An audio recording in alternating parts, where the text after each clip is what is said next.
As the weeks pass, meditation becomes more than just a practice for Rafael. It's a window into a part of himself that he'd always ignored, a part that longed for peace, quiet, simplicity.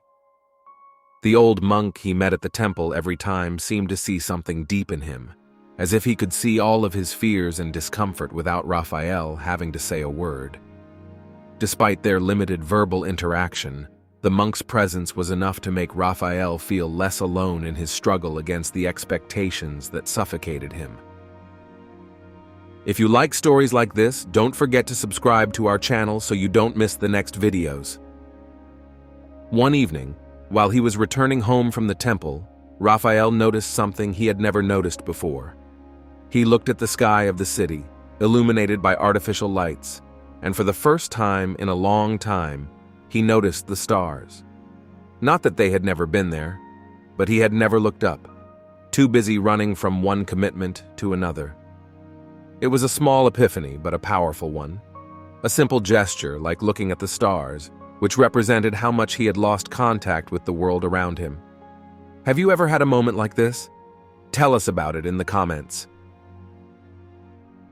But things at the office were the same.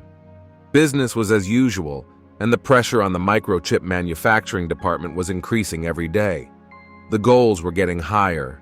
The margins for error were getting thinner. There was a new project coming, something that could revolutionize the market, and Rafael knew that the expectations on him were enormous. But something inside him was changing. He no longer felt the urgency, the anxiety that once drove him to work late into the night to prove himself. One morning, while sipping his coffee and looking out the office window, Rafael was interrupted by a young colleague, Lisa, a brilliant engineer who had just been hired. She was also immersed in the frenetic pace of the company, and Rafael watched her with a mixture of admiration and concern. Lisa reminded him of himself a few years ago, full of ambition and willing to sacrifice everything to achieve success. But now, seeing the signs of fatigue on the young woman's face, he understood how dangerous that path could be. Are you looking for a work-life balance? Check out our resources on mindfulness and stress management for inspiration. One day, Rafael invited her to have coffee during their break. During the conversation, he opened up and told her about his experience at the Zen temple, how the practice had helped him find some peace in the chaos. Lisa listened attentively, skeptical at first, but struck by the calm that Rafael seemed to emanate as he told his story. Rafael suggested that she take some time to reflect, not to let herself be overwhelmed by external expectations.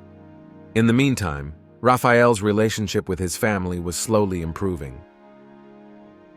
His wife, Clara, had suffered for years from his absence, not just physically, but emotionally. For too long, Rafael had neglected their marriage, devoting all his energy to his work. Now, however, he was trying to make up for it, spending more time with her and their children. Family evenings had become a sacred ritual, a time of connection that Rafael had almost forgotten how important it was. Yet as much as he tried to reconcile himself with the past, he knew it took time to heal.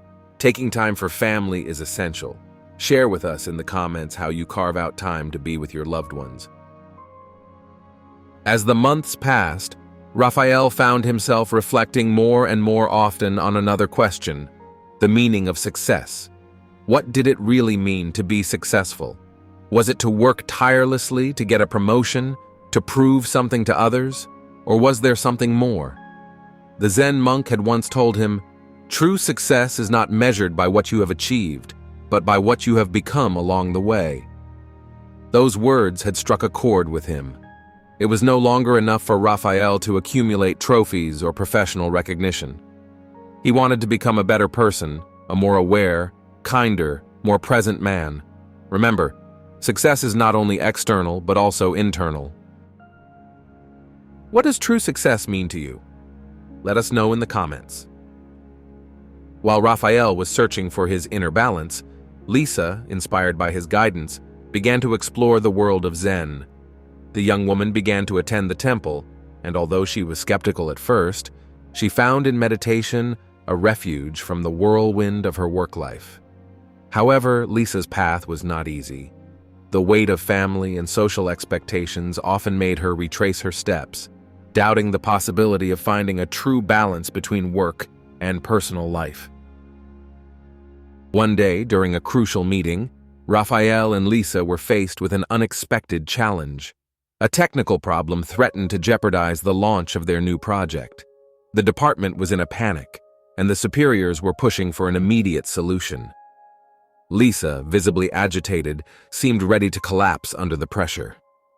At that moment, Rafael remembered the monk's words.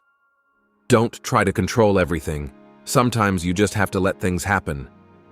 Rafael took a deep breath and calmly approached the situation with a clear mind, inviting Lisa to do the same.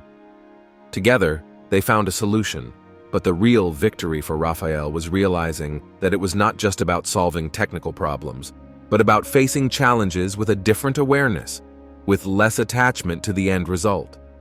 If you want to face life's challenges with greater serenity, try integrating mindfulness into your daily routine. Learn more on our practical advice.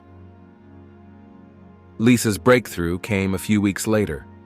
A major international client had decided to visit the company, and the young engineer had to prepare a crucial presentation.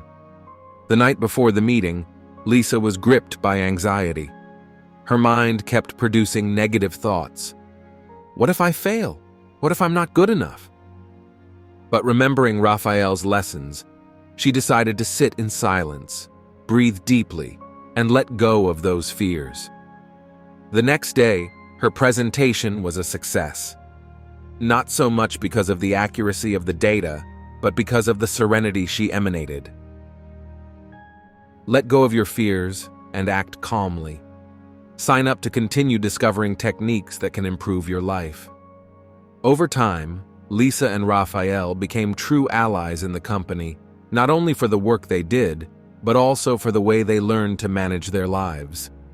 Their collaboration was based on a new philosophy: work to live, not live to work. The conclusion of Rafael's story is not a resounding triumph. There is no spectacular promotion or public recognition, but there is something much deeper, an inner peace that he had never known. The company hasn't changed its pace, the city hasn't become less chaotic, but Rafael has changed. He has learned that true success is not measured by company parameters, but by the ability to live every moment with awareness, without being dragged by the vortex of modernity. What does true success in life mean to you? Subscribe and follow us for more reflections like this. And Lisa, young and promising, has found a guide in Rafael, learning that the journey towards inner balance is continuous, made of falls and recoveries, but that it is worth taking, because in the end, it is the only journey that really matters.